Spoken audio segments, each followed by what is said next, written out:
Anda masih bersama kami di debat terbuka pemilihan calon Bupati dan Wakil Bupati Kabupaten Cianjur 2020. Dan sesi debat kali ini akan kami lanjutkan dengan menyimak jawaban dari pasangan calon nomor urut 3 terlebih dahulu. Kita akan buka dulu pertanyaan pertama.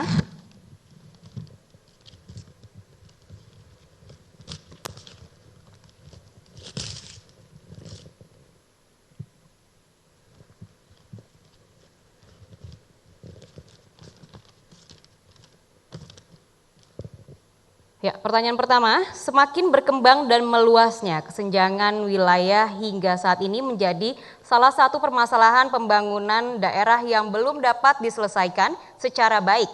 Kabupaten Cianjur yang terdiri dari 32 kecamatan, 6 kelurahan dan 354 desa memiliki beberapa persoalan yang mengemuka, diantaranya akses terhadap pendidikan dan tingkat buta huruf yang tinggi. Dua indikator indeks pembangunan manusia atau IPM di luar income dan harapan hidup. Data menunjukkan Kabupaten Cianjur masih berada di peringkat terakhir daftar IPM dari 27 kabupaten dan kota se-Jawa Barat.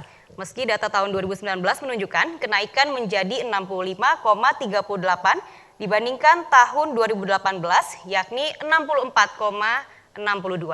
Apa yang akan menjadi prioritas saudara dalam 5 tahun ke depan untuk memperbaiki persoalan ini jika nantinya Anda terpilih? Waktunya 1 menit 30 detik dimulai saat Anda berbicara. Silakan. Oke, terima kasih. Mengenai berbicara IPM, bahwa Cianjur ini di tahun 2019 pernah menjadi 10 terbesar peningkatannya di Jawa Barat. Kenapa IPM ini masih tetap berada di bawah? Tentunya kami dari pasangan BASM, insya Allah kalau Tuhan mengizinkan lagi menjadi Bupati Cianjur, walaupun tadi oleh Pak Wakil Bupati disampaikan bahwa 16 tahun kalau tidak ada perubahan-perubahan dalam rangka penanganan Kabupaten Cianjur. Kami akan memberikan formulasi, yaitu minimal per tahun 0,97 poin. Adapun anggaran-anggaran, semua anggaran harus tertuju kepada IPM, baik infrastruktur, keagamaan, ekonomi, pendidikan, dan lain sebagainya. Tentunya kami setelah mengekstrak bahwa Kabupaten Cianjur ini, terutama dari pendidikan, masih sangatlah rendah. Tentunya apa yang menjadi solusi di pendidikan, yaitu harus ada PKBM. PKBM bukan hanya di sekolah-sekolah, tapi kita harus ada di pesantren-pesantren. Sehingga ke depan nilai pendidikan Kabupaten Cianjur akan semakin naik lagi. 5 prioritas pekerjaan yang tadi disampaikan, insya Allah ini pun akan mendongkrak IPM di Kabupaten Cianjur. Insya Allah dalam waktu 5 tahun Cianjur akan kembali maju. Terima kasih Pak, waktu terima sudah kasih. habis. Selanjutnya saya akan bacakan pertanyaan kedua.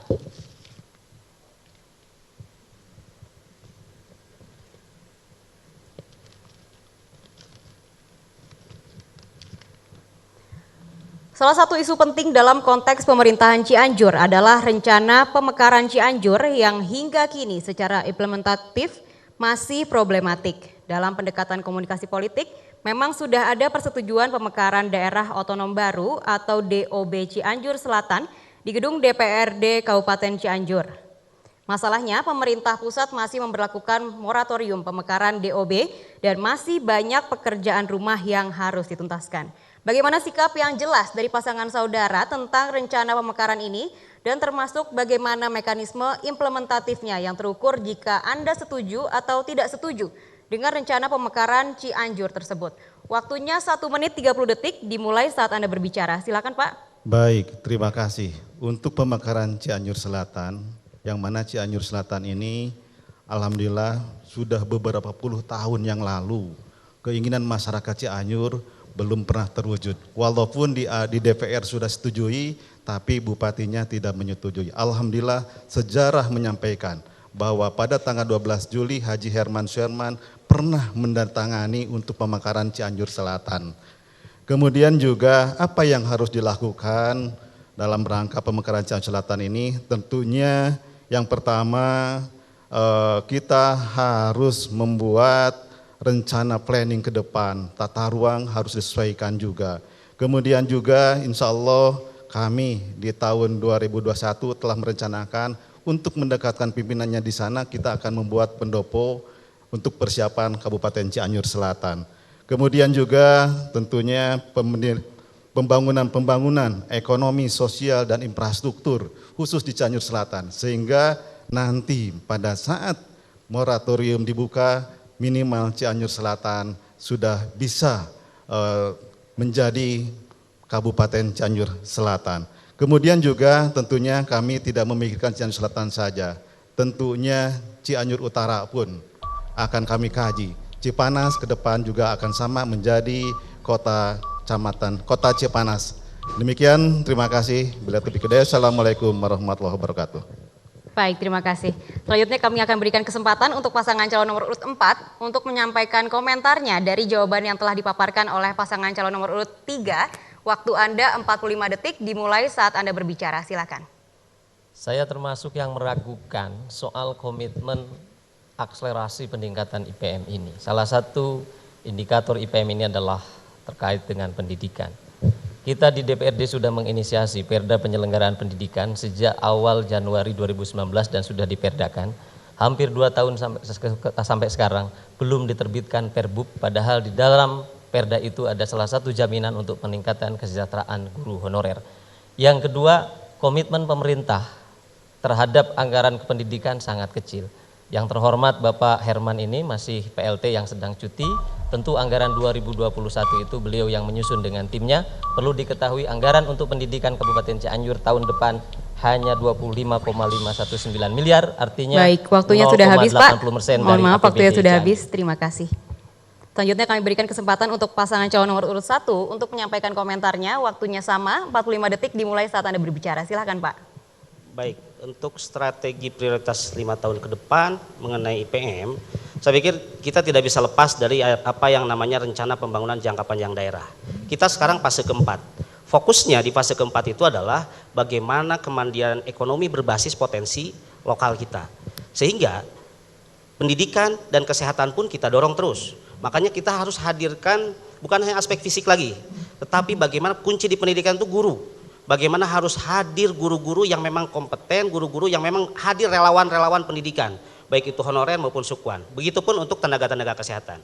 Dan untuk tadi mengenai daya belinya, kami harus menghadirkan bagaimana program dana KRT-an berbasis jumlah jiwa, 100.000 per jiwa, sehingga Kabupaten Cianjur menjadi kabupaten wirausaha. Saya pikir itu. Baik, terima kasih Pak, waktunya habis. Selanjutnya kami berikan kesempatan untuk pasangan calon nomor urut 2 untuk menyampaikan komentarnya. Waktunya 45 detik dimulai saat Anda berbicara. Silakan. Terima kasih Pak. Sebenarnya untuk IPM memang mudah diakses. Yang pertama Pak Herman, Bapak mengatakan bahwa tadi ada peningkatan IPM. Bagaimana Bapak meningkat kalau memang seandainya anggarannya diperkecil Pak, tidak diperbesar, itu kan. Dan yang kedua, untuk meningkatkan IPM dan pendidikan, sebetulnya IPM hanya untuk ekonomi saja meningkat, insya Allah IPM pendidikan meningkat. Kenapa? Kalau memang punya ekonominya bagus, kesehatannya bagus, pasti anak bakal sekolah. Itu pasti. Sehingga untuk meningkatkan IPM pendidikan itu yang pertama dulu bakal ekonomi, kesehatan, dan pendidikan. Dan memang pada saat itu saya mengusulkan juga kepada Bapak pada saat untuk baik Pak, waktunya mohon maaf sudah habis. Kami berikan kesempatan kembali untuk pasangan calon nomor urut 3 untuk menanggapi komentar yang telah diberikan oleh ketiga pasangan calon lainnya. Waktunya 1 menit 30 detik dimulai saat Anda berbicara. Silakan Pak. Oke, terima kasih atas komentarnya dari ketiga pasangan paslon. Terutama Pak Levi juga dulu belum disapa, dulu pendukung saya. Ya, dulu pendukung saya dan sekarang saya bangga beliau sudah menjadi calon Bupati Cianjur. Kemudian juga mengenai dari Pak Levi tadi, kita komitmen 20% sesuai undang-undang, tetap kita akan lakukan. Dan saat ini memang betul saya lagi cuti dan dilanjutkan oleh pejabat dari provinsi. Kemudian juga mengenai IPM, tadi betul kata Pak Haji Oting bahwa pendidikan ini merupakan prioritas karena masa depan Cianjur ini ditentukan oleh pendidikan sekarang. Kalau pendidikan sekarang luar biasa, insya Allah ke depan akan muncul pemimpin-pemimpin yang sangat hebat. Kemudian juga tentunya di samping tadi pendidikan, kesehatan pun kami sangat perlu. Kami saat ini kesehatan, terutama untuk dokter-dokter spesialis, kami saat ini sedang membeasiswakan para dokter-dokter spesialis sehingga ke depan bahwa di kampung-kampung tidak sulit, sulit juga oleh dokter-dokter. Sehingga dokter ini mobile di kampung-kampung untuk melakukan pelayanan kepada masyarakat Kabupaten Cianjur. Baik, terima kasih Pak. Selanjutnya kami akan berikan giliran untuk pasangan calon nomor urut 4 untuk menjawab pertanyaan yang telah disiapkan. Saya akan membacakan pertanyaan pertama terlebih dahulu.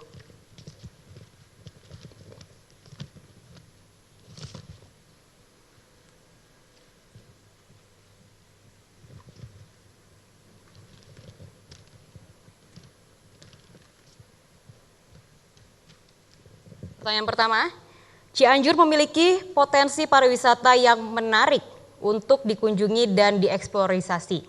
Sekaligus juga memiliki potensi besar di sektor ekonomi kreatif yang bisa digerakkan. Perda nomor 5 tahun 2020 tentang pengembangan ekonomi kreatif memberikan landasan hukum bahwa ekonomi kreatif di Cianjur harus menjadi salah satu faktor penggerak ekonomi masyarakat. Sektor pariwisata dan ekonomi kreatif merupakan sektor penting yang harus dikembangkan dan digali untuk meningkatkan pendapatan asli daerah atau PAD sehingga dapat menciptakan kesejahteraan masyarakat Cianjur. Seperti apa strategi yang terencana dan terukur untuk menggali, membangun dan mengembangkan destinasi wisata yang sekaligus dapat menggerakkan ekonomi kreatif warga Cianjur? Waktunya 1 menit 30 detik dimulai saat Anda berbicara, silakan. Ya, terima kasih. Pariwisata Cianjur adalah mutiara yang terkubur. Kami pasangan Levi Pilar telah berkomitmen untuk berpihak kepada ekonomi kreatif yang mudah-mudahan akan mengangkat pariwisata Cianjur dengan pilar ekonomi 100 miliar setahun untuk membantu ekonomi kerakyatan di berbagai bidang, utamanya pariwisata yang akan digabungkan dengan pilar pertanian 100 miliar setahun untuk dunia pertanian sehingga agrowisata, agroculture akan menjadi mutiara yang selama ini terpendam akan diungkap kembali. Kita akan gunakan cara yang lebih canggih, yang baru di Cianjur baru bersama pemimpin baru dengan teknologi yang ada, dengan kreativitas para pemuda. Insya Allah melalui program Pilarpreneur kita akan membina 100.000 para UMKM yang akan melahirkan juga 10.000 pengusaha muda baru dan mudah-mudahan juga dengan kebijakan strategis di bidang ketenagakerjaan akan mendukung industri pariwisatanya bisa melahirkan 100.000 lapangan kerja baru di sektor formal. Insya Allah untuk potensi wisatanya sudah begitu banyak situs-situs yang ikonik yang kita bisa angkat. Bagaimana di Korea punya, di Cianjur pun jauh lebih punya, insya Allah. Terima kasih. Baik, terima kasih. Selanjutnya saya akan bacakan pertanyaan kedua. Menurut data Badan Pusat Statistik atau BPS, persentase penduduk miskin di Cianjur tahun 2017 adalah 11,41%. Di tahun 2018 adalah 9,81%. Dan di tahun 2019 adalah 9,15% dengan adanya pandemi COVID-19, sangat mungkin persentase penduduk miskin meningkat. Sebagai catatan, persentase penduduk miskin secara nasional pun meningkat pada Maret 2020 menjadi sebesar 9,78%, meningkat 0,56% poin dari data September 2019 dan meningkat 0,37% poin dari Maret 2019. Pandemi COVID-19 memang bukan hanya menyangkut isu kesehatan, tapi juga daya tahan warga secara ekonomis. Apa yang saudara akan lakukan untuk mengatasi problem mendasar penduduk miskin di Cianjur secara umum dan khususnya lagi langkah strategis yang akan diambil untuk mengatasi hal ini jika pandemi COVID-19 masih berlangsung? Waktunya 1 menit 30 detik dimulai saat Anda berbicara, silakan. Terima kasih. Seperti saya sampaikan di awal bahwa Cianjur adalah salah satu kantong kemiskinan di Jawa Barat. Bagaimana strategi kami untuk mengatasi kemiskinan di Kabupaten Cianjur? Yang pertama, kami akan melipat gandakan pendapatan petani. Dengan program 100 miliar untuk sektor pertanian, kami akan pastikan produktivitas di sektor pertanian akan terus meningkat dan pendapatan petani akan meningkat. Kami pastikan tidak akan ada lagi kelangkaan pupuk seperti tahun ini. Kami pastikan akan adanya ketersediaan benih yang berkualitas dan obat-obatan. Kami pastikan buruh-buruh tani yang pendapatannya tidak tiap bulan dan tidak tiap minggu akan mendapatkan subsidi pendapatan. Selain itu, kami juga akan mengembangkan, memperlebar kreativitas dan aktivitas berwirausaha, khususnya untuk anak-anak muda dan untuk para pemula-pemula. Kami akan memberikan pendampingan berwirausaha, kami akan memberikan akses permodalan, kami akan terus membimbing seluruh anak muda di Kabupaten Cianjur agar memiliki semangat berwirausaha dan memiliki kemampuan untuk bersaing dengan masyarakat di luar Kabupaten Cianjur. Selain itu, kami juga akan memperlebar ruang lapangan pekerjaan di sektor formal dengan cara dalam waktu 100 hari kita akan menyelesaikan Raperda RT RW perubahan yang sudah mangkrak selama 3 tahun terakhir. Kami pastikan dengan adanya RT RW itu kami akan menyediakan 100.000 lapangan pekerjaan. Baik, terima di Kabupaten kasih. Cianjur. Selanjutnya kami berikan kesempatan untuk pasangan calon nomor urut 1 untuk mengomentari jawaban yang telah disampaikan oleh pasangan calon nomor urut 4. Waktunya 45 detik dimulai saat Anda berbicara. Baik, terima kasih. Dua-dua permasalahan ini berkaitan dengan perekonomian. Pariwisata juga berkaitan dengan perekonomian. Begitu juga tadi berkaitan dengan masalah perekonomian juga. Dan ini sejalan dengan RPJP kita, kembali lagi. Dan fokusnya makanya kami mengedepankan bagaimana Cianjur ini menjadi kabupaten wirausaha. Sehingga mindset di sana jelas, maka otomatis turunan-turunan kebijakan akan mengarah ke arah sana. Kita di sektor pariwisata sebenarnya kita sudah memiliki klaster-klaster pariwisata dan itu tinggal dilanjutkan. Kebijakan yang kemarin sebetulnya terlepas dari kelebihan dan kekurangan, Pak Irfan itu sudah bagus di dalam membangun tata kelola untuk pariwisata. Baik, terima kasih Pak. Mohon maaf waktunya sudah habis. Selanjutnya kami berikan kesempatan untuk pasangan calon nomor urut 2 untuk memberikan komentarnya. Waktunya sama 45 detik dimulai saat Anda berbicara. Silahkan. Terima kasih Pak Lepi. Memang betul pariwisata dengan itu identik dengan peningkatan perekonomian. Untuk meningkatkan perekonomian di wilayah desa-desa, kami akan membentuk BUMDes dan nyambung kepada kami akan membentuk BUMD perdagangan dan BUMD pertanian. Sehingga akan merubah mindset daripada desa untuk hanya menyerap saja anggaran, tapi mereka punya penghasilan sendiri. Agar supaya BUMDes itu bisa merangkul, mengambil potensi yang ada di wilayahnya sehingga pada saat nanti mereka menjalankan pemerintahan di samping administrasi pun mereka punya APBD yang pendapatan sendiri desa. Halnya dengan pariwisata itu mungkin akan dikelola oleh desa agar supaya desa itu bisa tahu potensi yang sebenarnya dan yang selanjutnya bahwa. Baik, terima kasih Pak, waktunya sudah habis. Selanjutnya pasangan calon nomor 3 bisa memberikan komentarnya, waktunya 45 detik dimulai saat Anda berbicara, silahkan. Untuk menjawab pariwisata lemahnya itu harusnya dideteksi dulu apa kelemahannya. Yang pertama deteksi kami itu adalah penataan. Kemudian yang kedua itu promosi yang belum dilakukan secara masif. Nah, teknologi yang ada itu harus digunakan untuk promosi bukan hanya di Indonesia tapi juga ke luar negeri.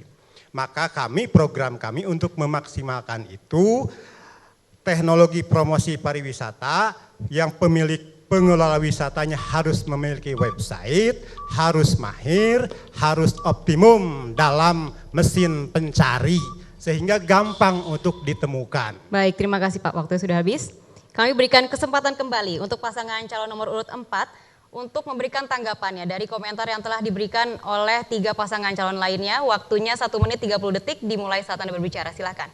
Terima kasih atas komentar dari paslon nomor 1, 2, dan 3 dan khusus untuk paslon nomor 3 yang belum Bapak laksanakan, saya janji akan saya laksanakan setelah kami terpilih nanti jadi Bupati dan Wakil Bupati.